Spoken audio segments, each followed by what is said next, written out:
Fala, pessoal, tudo certo com vocês?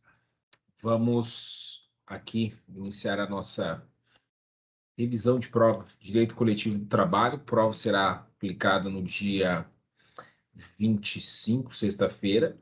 Essas aulas gravadas me recordam os tempos de pandemia, as aulas ali através da saudosa cabininha da Crota. Bons tempos. Bom, gente, o que vocês vão ter que observar aqui, e a revisão nada mais é do que uma forma de complementar o estudo de vocês, não é mesmo? Sei que todos vocês buscaram aí, ao longo desse semestre revisar esse conteúdo, buscaram também aprimorar dentro dos materiais. Óbvio que é sempre importante que vocês lembrem de ler os referenciais teóricos que eu também trago durante as aulas, mas, regra geral, é se atentar aos debates, aos casos práticos trazidos em sala de aula e também aos slides, consequentemente com os artigos de lei, súmulas e a própria jurisprudência, tá bom? Então, essa prova nossa aí vai ser uma prova um pouco mais extensa em razão do conteúdo que nós cobramos. Vamos ter aqui aproximadamente 15 questões e mais 2 questões discursivas que deverão ser respondidas por vocês. E aqui nós vamos trabalhar toda a parte desde custeio da atividade sindical. Salvo engano, começa a ser cobrada ali a partir da aula de número 6. Então, quando nós falamos do custeio da atividade sindical, nós temos que lembrar que os sindicatos são custeados através das contribuições sindicais, aquela denominada contribuição sindical obrigatória, que deixou de ser obrigatória com a reforma trabalhista, com a Lei 3.467 de 2017. Essa contribuição sindical, então, deixa de existir no nosso ordenamento e passa a ser uma contribuição que o empregado, para então ter esse desconto em seu salário, em sua remuneração, deve anuir expressamente perante o sindicato, deve comunicar expressamente perante o sindicato. Não pode o sindicato enviar uma cobrança ou enviar um informativo e, caso ele não se oponha, realizar esse desconto. Lembre-se sempre daquela situação, você tem que pagar para entrar e não pagar para sair. Mais ou menos uma situação assim, tá? Bom, de toda forma, nós também vamos ter a contribuição confederativa. Essa hipótese de contribuição confederativa é uma forma de contribuição, uma forma de custeio das entidades confederativas. É importante que vocês leiam lá o artigo 8º da Constituição Federal. Temos um inciso que vai trabalhar essa ideia da contribuição confederativa como uma fonte de custeio e como uma fonte onde a Assembleia Geral que fixará essa forma de contribuição, tá certo? Lembrando também que as cláusulas coletivas podem fixar essa contribuição confederativa e, o mais importante, ela é uma contribuição exigível apenas dos filiados. Então, muito cuidado. Taxa de reversão, contribuição assistencial, a própria mensalidade dos filiados não se encaixa nessas terminologias, ok? Bom, e ao nós falarmos da própria forma de custeio da contribuição ou a forma de custeio dos sindicatos, precisamos lembrar aqui como que os sindicatos possuem algumas características. Quais seriam essas características ou funções? A primeira dela é sempre fazer a defesa individual ou coletiva daqueles trabalhadores que pertençam à sua categoria, não é mesmo? Então, eles vão ter legitimidade ativa para propor ações civis públicas, vão ter legitimidade também para ajuizar ações individuais, mas na qualidade de representante processual, ok? Lembrando também que esses sindicatos são custeados por essas contribuições assistenciais, contribuições confederativas ou contribuições sindicais, que lá nos termos da CLT, a partir do artigo 511, traz uma forma de divisão específica. Exemplo, que o empregado é correspondente a um dia de serviço, a empresa, a pessoa jurídica, vai ser feito ali o desconto referente ao capital social dessa empresa, não é mesmo? Então, uma importância proporcional que nós vamos ter lá, tá bom? E entre outras questões. Depois nós vamos ter que também falar um pouco daquela questão do poder normativo da Justiça do Trabalho.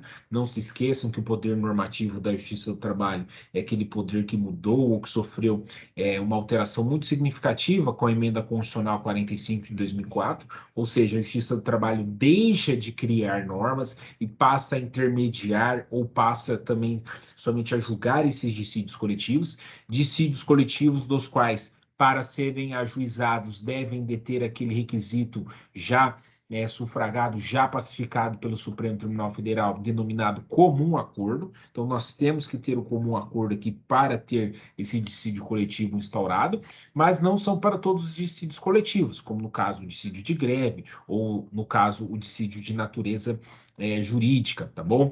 Nos dissídios de natureza de interpretação é que será necessário essa questão do comum acordo aqui, entre outras características, beleza? Bom, gente, não, desculpa, o dissídio de natureza jurídica, não. Vamos pegar lá o artigo 114, para a gente relembrar lá o artigo 114 da Constituição Federal. Fala lá mais precisamente no parágrafo 2º. Recusando-se qualquer das partes, a negociação coletiva ou arbitragem é facultada às mesmas de comum acordo a ajuizar dissídios de natureza econômica. Então, quando nós temos o dissídio de natureza econômica, nós vamos poder aqui fazer a instauração desse procedimento.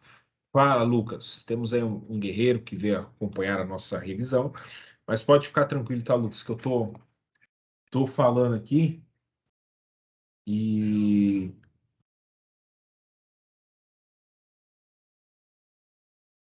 depois vocês vão ouvir, tá?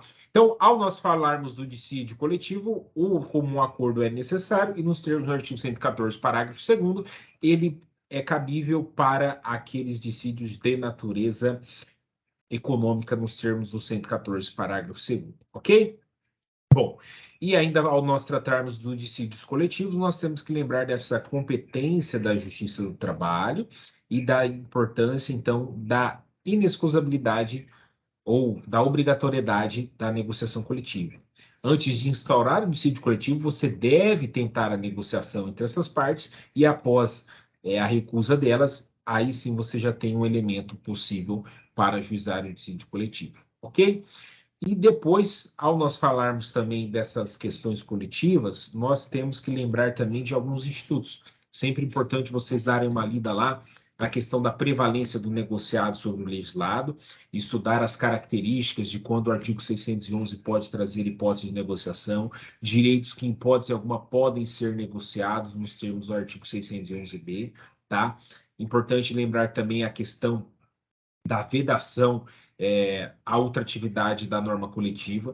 Falamos já isso em aula, sobretudo por conta da recente decisão do Supremo Tribunal Federal. A vedação à ultratividade, então, foi questionada lá através de uma ação de descumprimento de preceito fundamental, onde, então, reconheceu a inconstitucionalidade desse instituto e, consequentemente, a constitucionalidade do respectivo dispositivo da CLT, onde, então, quando termina a vigência das convenções coletivas, todas aquelas cláusulas, todas aquelas normas perdem sua respectiva validade, devendo então ser objeto de uma nova negociação através de uma nova convenção coletiva.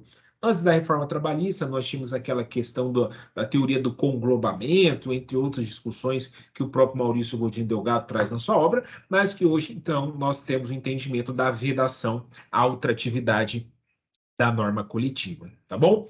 Um ponto que eu quero que vocês também se atentem, turma, é a questão dos dissídios. Quais as espécies de dissídios coletivos que nós vamos ter dentro do ordenamento do direito coletivo?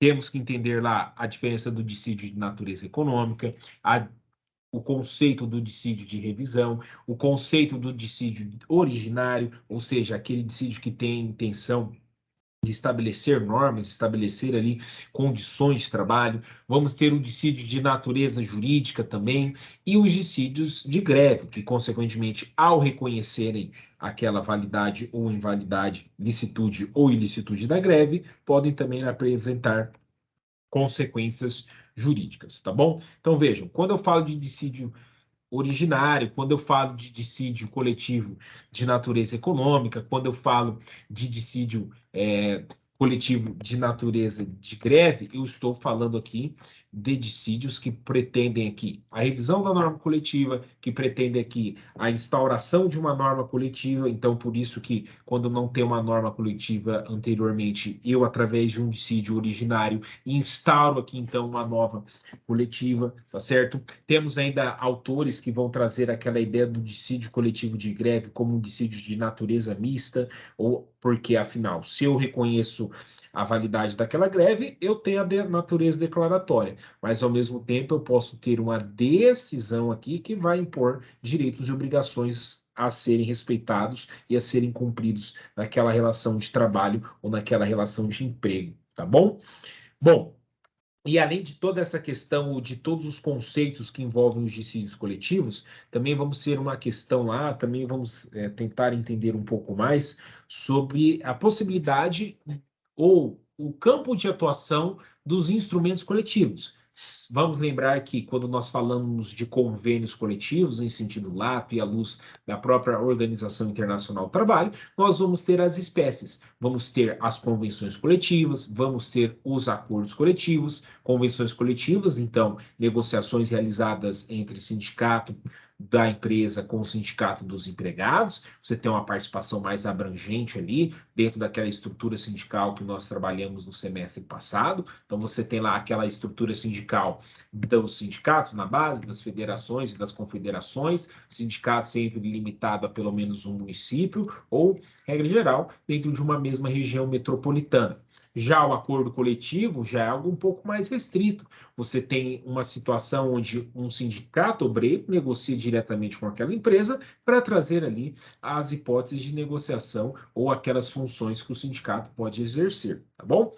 A intenção aqui é vocês também trazerem aquela ideia de qual que vai prevalecer sobre qual. Convenção coletiva, que é mais geral e ampla, ou o acordo coletivo de trabalho, que é mais específico e restrito. E também vamos ter os contratos coletivos trabalhistas, mas é algo aí, uma discussão mais doutrinária, que não vai ser objeto aqui de prova para a gente nesse momento, mas que cabe sempre um estudo aí complementar para a gente entender como que alguns países com uma pluralidade sindical um pouco mais ampla ou consagrada e uma liberdade sindical plena também, podem ser efetivos para a questão de saúde pública, para a questão de direitos trabalhistas a nível nacional, ok? Mas o que, que pode ser objeto de negociação desses contratos coletivos, dessas convenções coletivas, desses acordos coletivos trabalhistas? Vamos ter as discussões doutrinárias, não é mesmo? Igual nós mencionamos lá no material, por exemplo, o Carlos Henrique Bezerra Leite, que é o autor base também dos nossos materiais, vai dizer que só pode ser objeto de negociação coletiva aquilo que a Constituição Federal vem e traz no seu artigo 7º. Exemplo, a própria redução de jornada, através da negociação ou ampliação da jornada de trabalho mediante o acordo de banco de horas, ou compensação mediante acordo individual ou de banco de horas. Vamos ter também aquela própria situação da redução de salário e redução de jornada. Então, a redução do salário necessita, sim, da negociação coletiva, mas aqui nós vamos ter um porém. Por que que eu digo isso para vocês? Porque se recordem lá em 2020, quando eclodiu a pandemia, tivemos diversas medidas provisórias que possibilitavam a redução do salário, ou através de uma legislação emergencial mais tarde convertida e com vigência até o próprio final de 2021, onde as empresas poderiam reduzir o salário e reduzir a jornada e aquele empregado recebia o denominado benefício emergencial.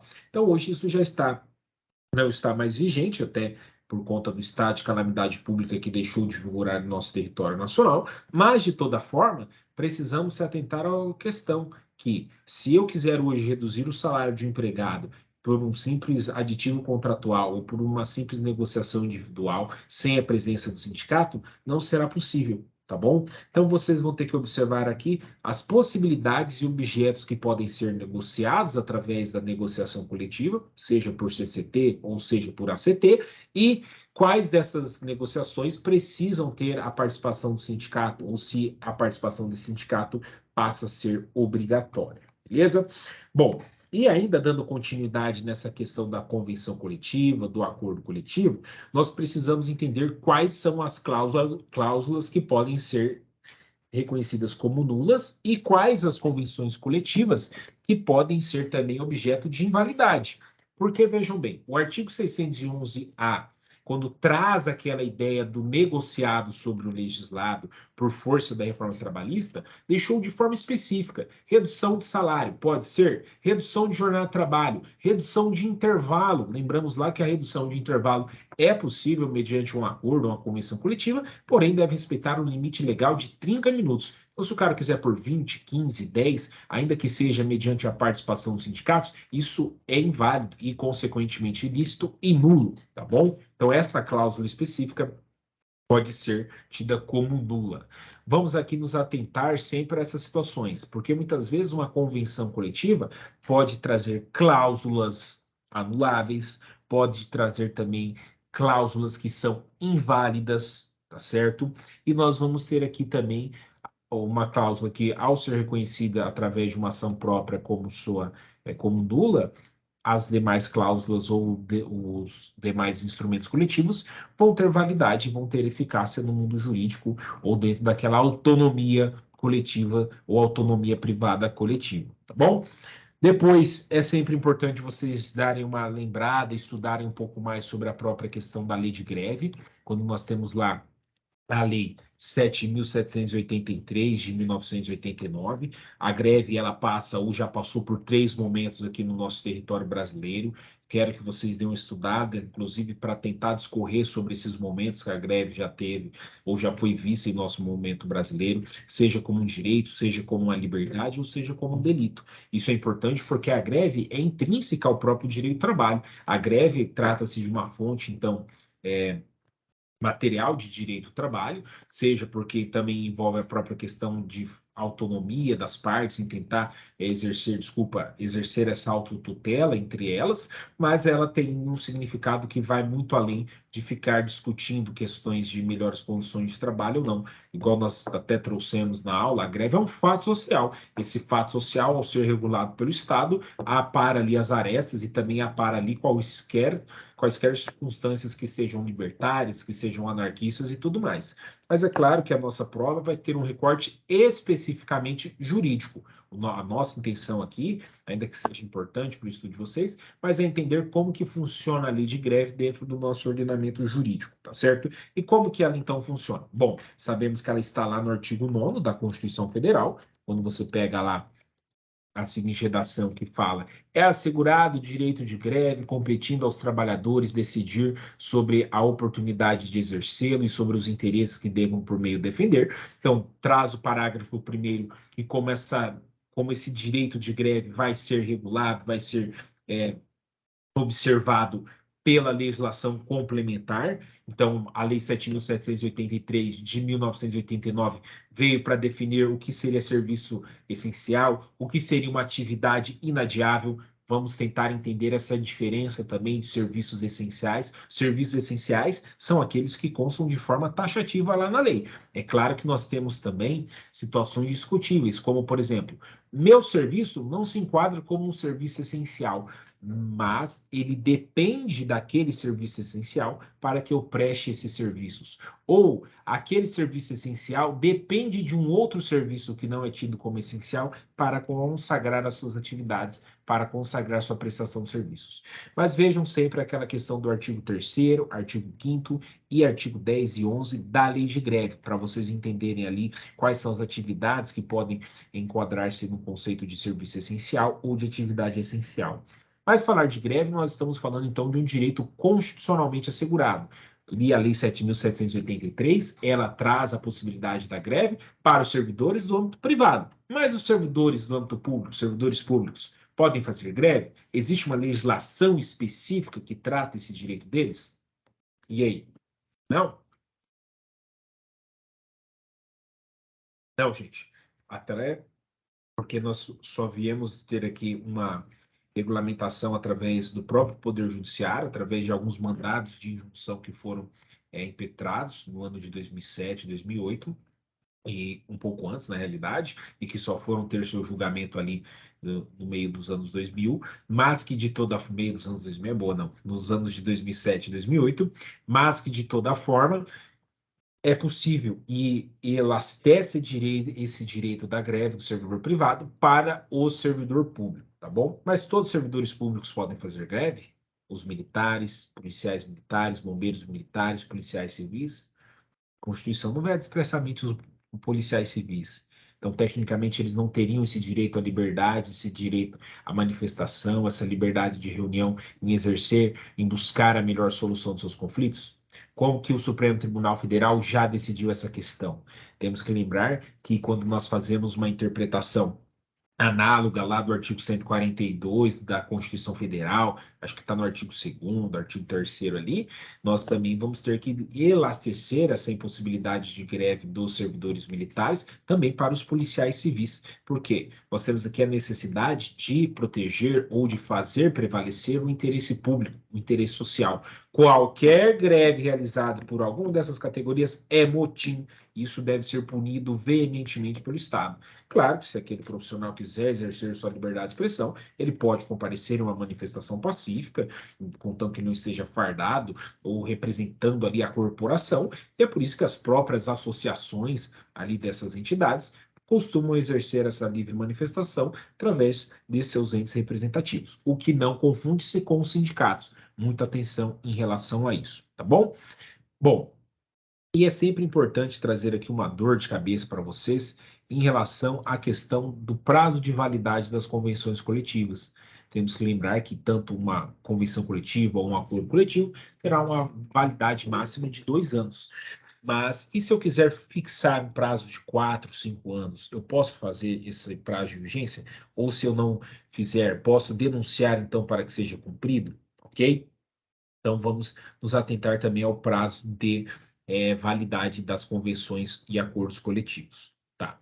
Mas um pouco mais sobre a greve. Quais são as principais características dela? Eu posso fazer uma greve somente eu? Uma greve pressupõe um movimento coletivo, não é? 2 ou mais pessoas. Essa greve pode se dar por prazo indeterminado? Sabemos que um dos requisitos que o Estado trouxe para então trazer a licitude da greve é fazer com que ela se dê por prazo determinado. A greve por prazo indeterminado existe, mas, consequentemente, ela pode ser considerada uma greve ilícita.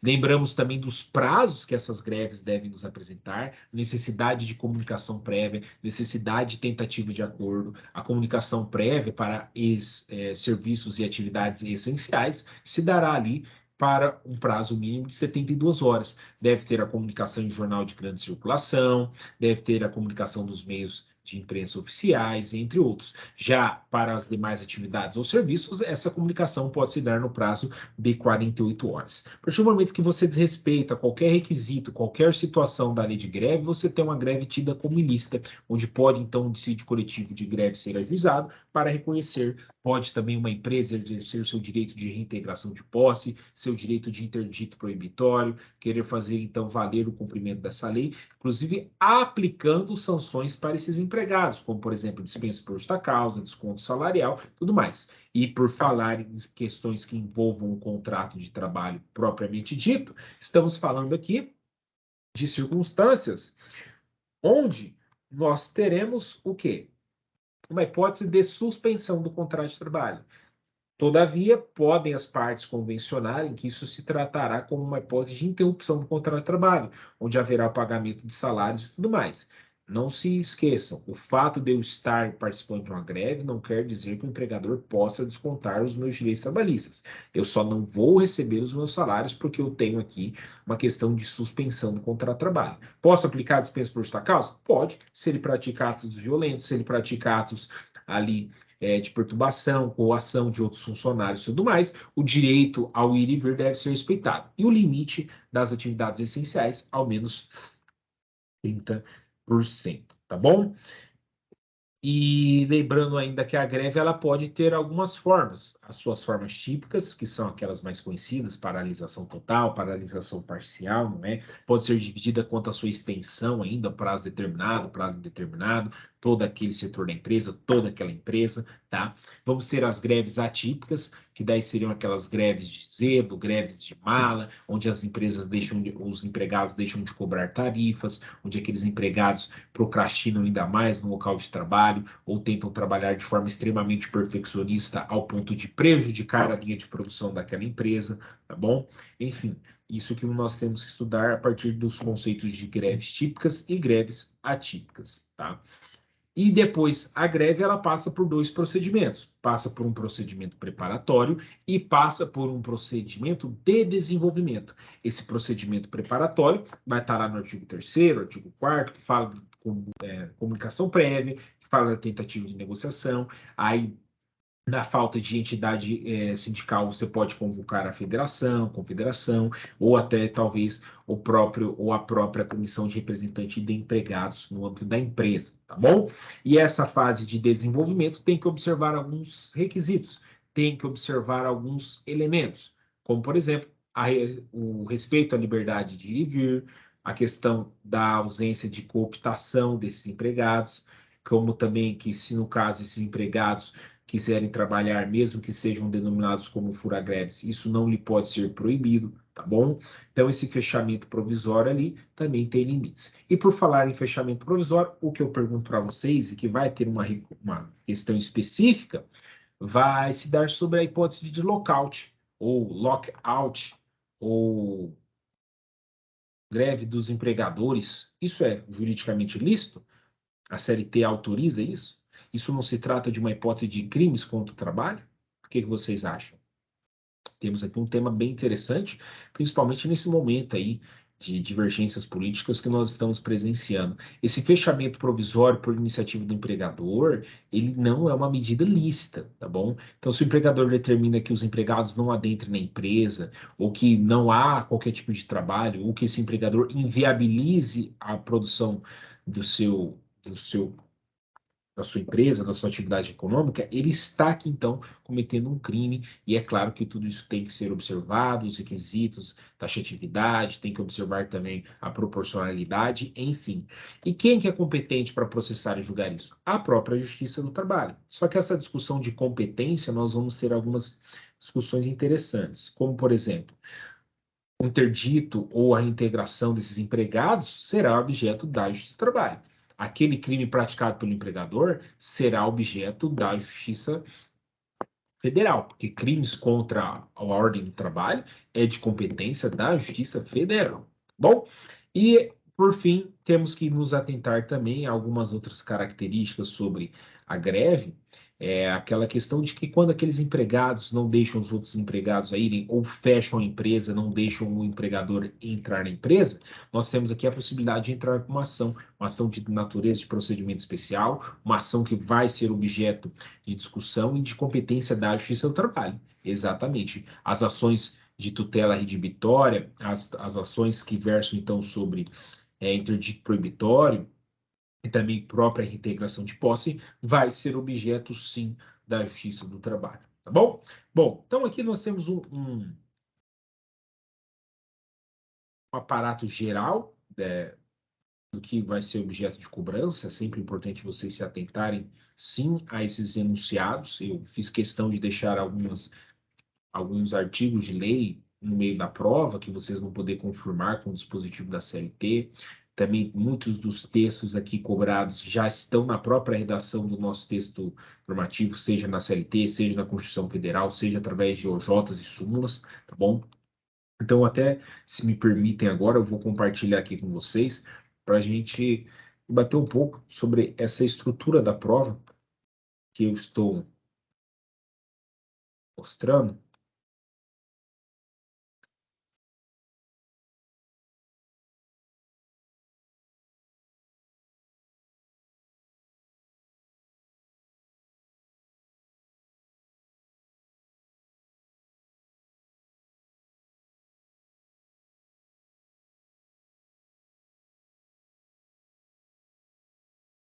Nem sei se está aparecendo aí, pô.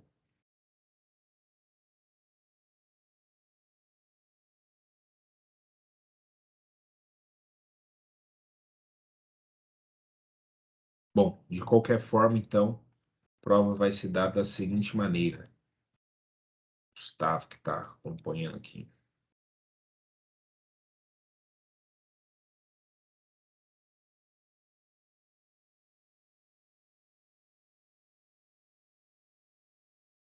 Serão 15 questões,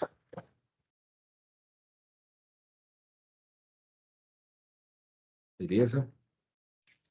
A estrutura da questão vai ser toda de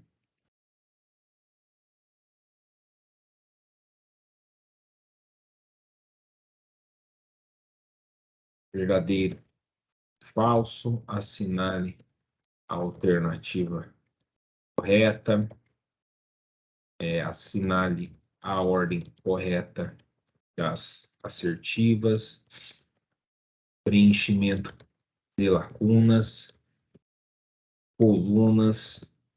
Sim, eu acho que não tem nenhuma questão que vai pedir para marcar incorreta ou que 1 e 2 estão certos, tá? E depois as discursivas, tá bom, gente? As discursivas já vai ser um pouco mais ampla. A questão discursiva aqui eu trouxe.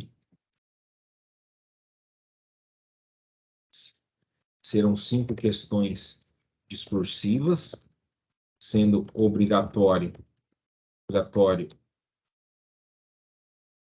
responder apenas 2 questões, tá?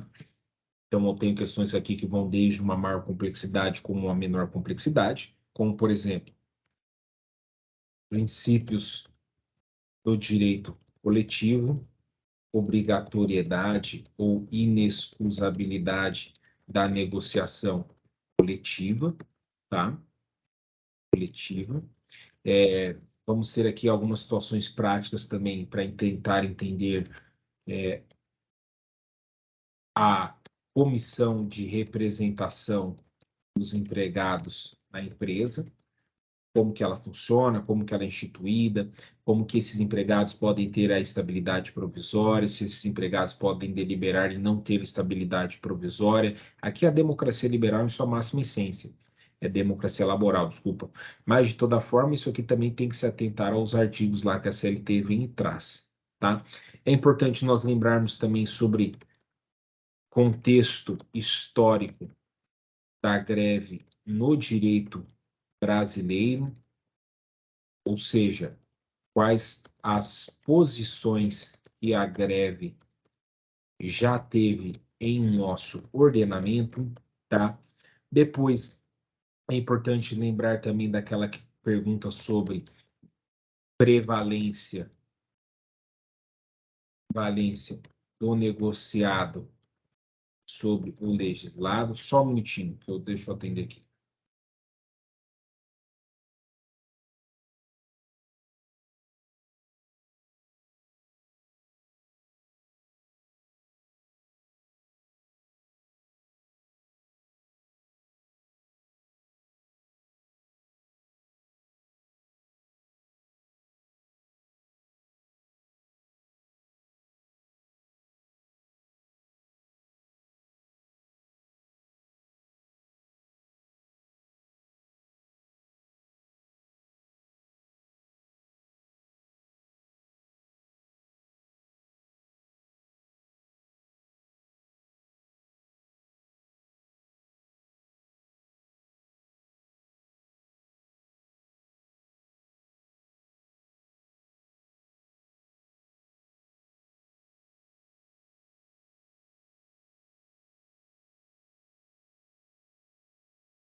É, gente, essa aqui é a vida do advogado.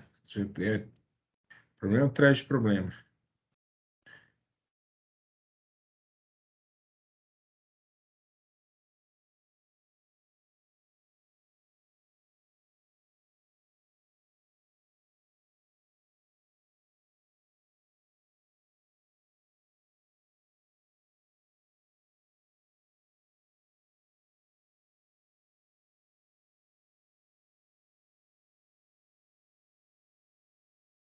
Essa ideia de prevalência do negociado sobre o legislado é tentar entender quais são as cláusulas que podem ser objeto de negociação, tá? Artigo 611-A, 611-B da CLT, ver qual que é o prazo de vigência, quais dessas cláusulas são nulas, quais dessas cláusulas não podem, são juridicamente lícitas, tá certo? Então, tudo isso vocês vão ter que poder discorrer ali dentro de uma situação, um problema que eu vou apresentar para vocês, tá? E hipóteses de negociação coletiva. E por fim, nós vamos ter aqui uma questão sobre o direito de greve enquanto uma liberdade, enquanto um direito constitucionalmente assegurado. Esses recentes acontecimentos aí, ou uma opinião de vocês, não vai ser nenhuma questão assim, jurídica propriamente dita, mas para entender a opinião de vocês jurídica e a fundamentação também jurídica que envolve essa discussão, né, para vocês fundamentarem uma dissertação breve aí, tá? Lembrando que vocês só são obrigados a responder em duas questões.